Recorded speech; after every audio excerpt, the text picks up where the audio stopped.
ابو ہریرہ رضی اللہ تعالیٰ عنہ سے بھی یہی بات مروی ہے، یہ بھی بخاری مسلم میں ہے، متفق علیہ۔ آقا علیہ السلام نے فرمایا اذا اما احدکم الناس فلیخفف فإن فیہم الصغیر والکبیر والضعیف والمریض وذا الحاجہ فإذا صلی وحدہ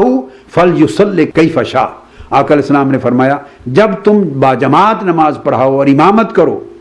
تو فلیخفف، نماز کو مختصر کیا کرو، چونکہ تمہارے پیچھے اقتداء کرنے والے چھوٹے بچے بھی ہوں گے،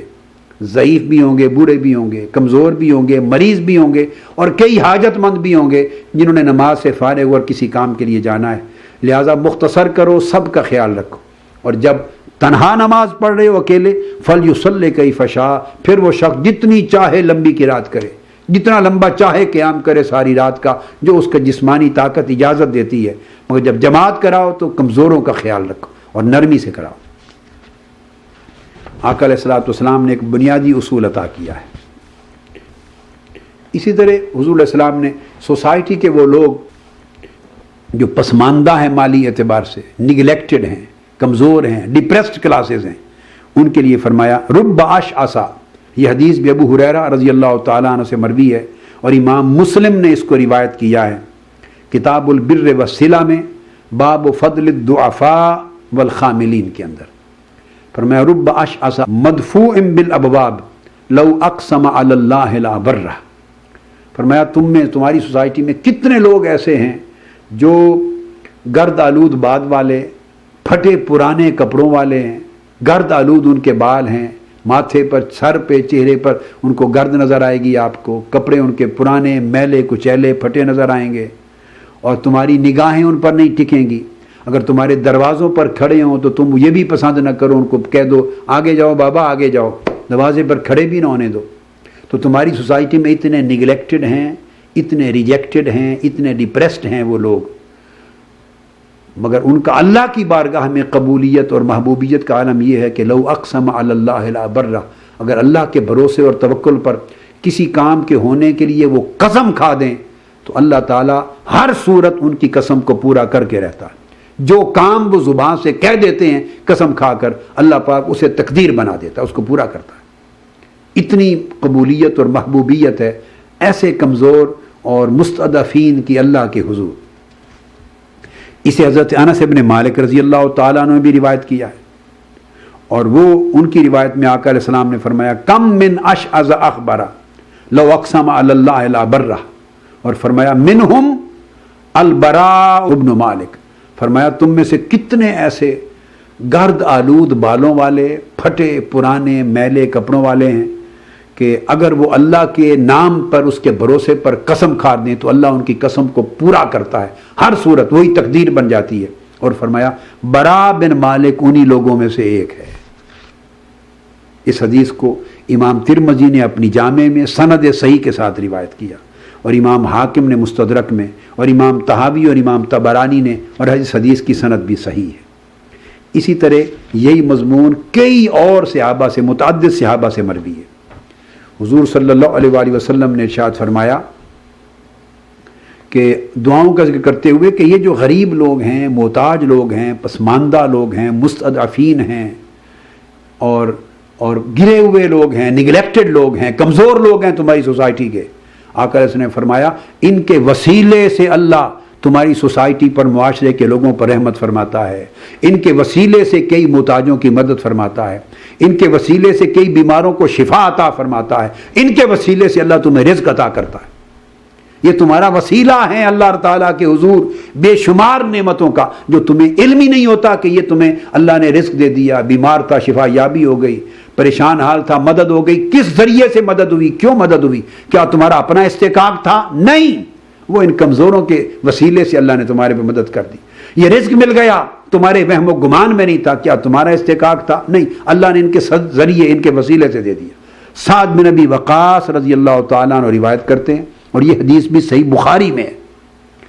ان رسول اللہ صلی اللہ علیہ وسلم قال هل تنصرون وترزقون الا بدعفائکم۔ آقا علیہ السلام نے فرمایا سن لو، تمہیں اللہ تعالیٰ کی بارگاہ سے مدد کی جاتی ہے، تمہیں رزق دیا جاتا ہے، الا بدعفائکم، صرف اور صرف ان کمزوروں کے وسیلے سے، ان کمزوروں کے واسطے سے، ان کے سبب سے۔ یہ امام بخاری نے اسے کتاب الجہاد میں روایت کیا. باب من استعان بالضعفاء والمساکین فی الحرب، باب قائم کیا ہے اس شخص کا کہ اگر جنگ میں جس نے ضعفاء کمزوروں اور مساکین کے وسیلے سے مدد مانگی. ایک تو اس میں وسیلے کا توسل کا مسئلہ بھی واضح طور پہ ثابت ہو گیا آقا علیہ الصلوۃ والسلام نے، اور صحیح بخاری کا باب قائم ہے من استعان بالضعفاء والمساکین فی الحرب. میدان جنگ میں جنگ لڑ رہے ہو، دشمن طاقتور ہے، تمہیں شکست کھا جانے کا، ڈیفیٹ کا خطرہ ہے، تو اس صورت میں یہ باب قائم کیا امام بخاری میں کہ دعا کرو اللہ کے حضور اللہ کی مدد کی ان کمزوروں اور مسکینوں کے وسیلے سے. اب یہی حدیث حضرت ابو الدرداء رضی اللہ تعالیٰ عنہ سے بھی مروی ہے. قال سمعت رسول اللہ صلی اللہ علیہ وآلہ وسلم یقول انما ترزقون وتنصرون بدعفائکم، فرمایا بے شک تمہیں رزق دیا جاتا ہے، بے شک تمہاری مدد کی جاتی ہے صرف تمہاری سوسائٹی کے ان ضعیفوں، کمزوروں، محتاجوں اور تمہارے جو راندہ لوگ ہیں تمہارے دروازوں کے، ان کے وسیلے سے، جن پہ تمہاری نگاہ نہیں ٹکتی، جن کو تم نظر انداز کر دیتے ہو، ان کے وسیلے سے وہ اللہ کی بارگاہ میں اتنے مقبول ہیں، اتنے محبوب ہیں، اتنے معزز ہیں، اتنے مکرم ہیں، اتنے محترم ہیں کہ ان کے وسیلے سے اللہ تمہاری بلائیں ٹالتا ہے، تمہاری مدد کرتا ہے، تمہاری حاجتیں پوری کرتا ہے اور تمہیں رزق اور نصرت سے نوازتا ہے. یہ حدیث بھی صحیح ہے، اسے امام احمد بن حنبل نے اپنی مسند میں روایت کیا، اور باقی امام ابو داؤد، امام ترمذی، امام نسائی نے روایت کیا اپنی اپنی سنن میں سیاستہ میں. امام ترمذی نے اس حدیث کو صحیح کہا، ابن حبان نے صحیح کہا، امام حاکم نے صحیح کہا المستدرک میں. تو آقا علیہ الصلوۃ والسلام نے اسی طرح ایک اور مقام پر صحابہ کرام کی مجلس ہے،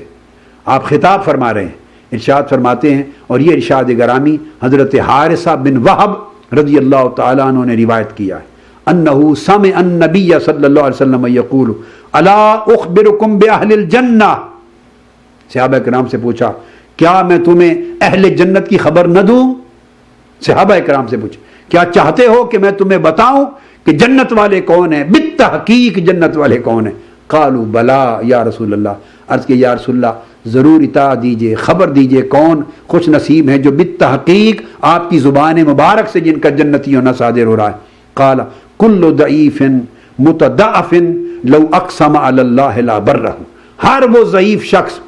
جسے نظر انداز کر دیا گیا ہے، جسے پسماندہ بنا دیا گیا ہے، جو مستضعفین میں سے ہے، ایکسپلوئٹیشن نے، مہنگائی نے، غربت نے، پریشانی نے، ظلم نے، جبر نے، سوسائٹی نے ان سے وسائل چھین لیے ہیں، جینے کا حق چھین لیا ہے، وہ دبے ہوئے پسے ہوئے لوگ ہیں. تو تمہاری سوسائٹی کے کمزور پسے ہوئے لوگ جن کو تم نے نظر انداز کر رکھا ہے، اور ان کا حال اللہ کی بارگاہ میں یہ ہے کہ اس کے بھروسے پر قسم کھا دے تو ان کی قسم کو اللہ تقدیر بنا دیتا ہے. فرمایا یہ لوگ بالتحقیق اہل جنت ہیں.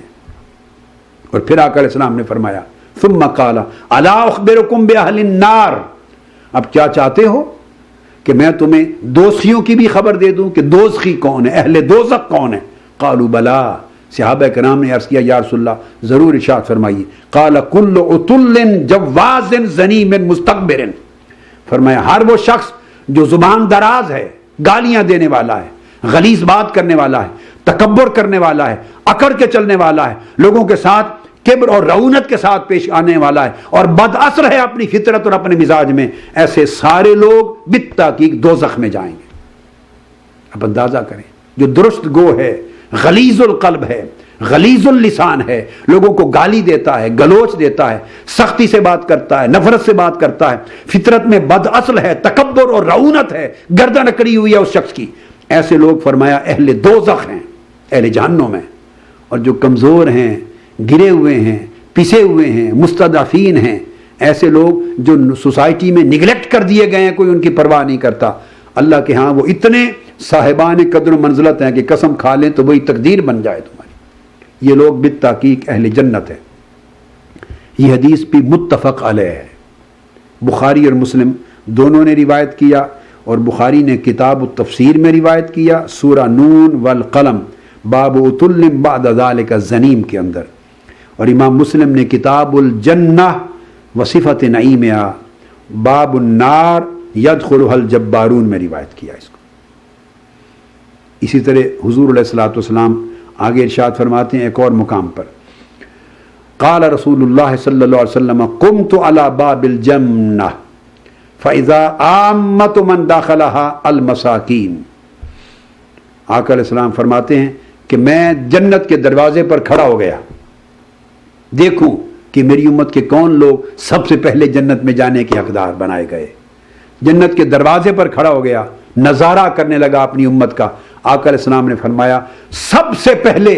جن کو اللہ تعالیٰ نے جنت میں میری امت میں سے سب سے پہلے داخل فرمایا وہ میری امت کے غریب لوگ تھے، محتاج لوگ تھے، پسماندہ لوگ تھے، پسے ہوئے لوگ تھے، مساکین تھے، حاجت مند لوگ تھے۔ تو کمزوروں کو، غریبوں کو، محتاجوں کو ان کی غربت اور کمزوری کے سبب اللہ پاک نے سب سے پہلے میری امت میں جنت کا داخلہ عطا کیا۔ اگر یہاں وہ اپنا حق سوسائٹی کے ظلم و جبر اور استحصال کی وجہ سے اپنا حق پورا نہیں پا سکے تو اس کی تلافی اللہ تعالیٰ قیامت کے دن جنت میں سب سے پہلے داخلے کی صورت میں یہ شرف ان کو عطا کرے گا اور پورا کر دے گا۔ اسی طرح حضرت ابو ہریرہ رضی اللہ تعالیٰ عنہ روایت کرتے ہیں، یہ حدیث بھی متفق علیہ تھی،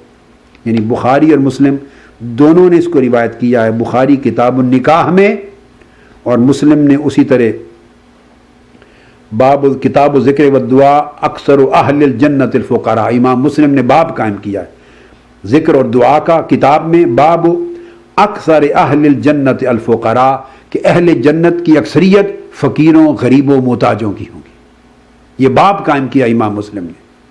اب ایک اور حدیث جو آقا علیہ السلام کی ارشاد گرامی جس میں درج ہے، ابو ہریرہ رضی اللہ تعالیٰ عنہ روایت کرتے ہیں اور اس حدیث کو بھی بخاری اور مسلم دونوں نے روایت کیا، متفق علیہ حدیث ہے۔ آقا علیہ السلام نے فرمایا تحاجت النار والجنہ کہ جنت اور نار، جنت اور دوزخ کے درمیان ایک ڈیبیٹ ہوئی، مناظرہ ہوا، بحث اور مکالمہ ہوا دوزخ اور جنت کے درمیان۔ فقالت النار اوصرت بالمتکبرین والمتجبرین، جنت نے کہا میرا درجہ اونچا ہے، دوزخ نے کہا، پہلے دوزخ بولی میرا درجہ اونچا ہے۔ جنت نے پوچھا بھائی تمہارا درجہ کس وجہ سے اونچا ہے؟ تو دوزخ نے کہا اوصرت بالمتکبرین والمتجبرین کہ دنیا میں جتنے بڑے بڑے بادشاہ تھے، عامر تھے، اکڑی گردنوں والے تھے، بڑے بڑے محلات والے تھے، اکڑ کے چلنے والے تھے، جن سے دنیا تھر تھر کانپتی تھی، جنہوں نے لوٹ مار، جن کے تجوریاں بھری ہوئی تھی، بینک بیلنس بھرے ہوئے تھے، بہت بڑے سخی تھے، امیر تھے، کبیر تھے، ان کی دولتوں کا کوئی حساب و کتاب نہیں تھا، اور وہ متکبر تھے اور لوگوں پر حکمران تھے، ان کی گردنوں پر ان کے قبضے تھے۔ ایسے کل متکبرین اور متجبر، جابر، ڈکٹیٹرز، جتنے ڈکٹیٹر تھے جنہیں اپنی حکومت اور سلطنت کا سورج غروب ہوتا دکھائی نہیں دیتا تھا، جو سمجھتے تھے کہ وہ پیدا ہی عامر اور جابر اور حکمران بن کے ہوئے ہیں، جو سمجھتے ان کا پیدائشی حق ہے، جو ہر دوسرے شخص کو اپنا غلام، محکوم، رعایا سمجھتے اور متکبر تھے، گردنیں اکڑی ہوئی تھیں، عاجزی انکساری سے محروم تھے۔ تو جو دنیا میں اتنے طاقتور لوگ تھے وہ سارے کے سارے آؤ دیکھو میرے پاس پڑے ہیں۔ دوزخ نے کہا، جنت کو کہا دیکھو وہ سارے جابر، متکبر، متجبر حکمران، بڑے عمرا، وہ سارے ملوک، وہ سب شہنشاہ، وہ سارے شاہ میرے اندر پڑے ہیں، آ کے دیکھ لو۔ اس لیے دوزخ کہنے لگی میرا درجہ اونچا ہے کہ اونچے سروں والے بڑے بڑے لوگ سب میرے پاس، بڑے لوگ میرے پاس ہیں۔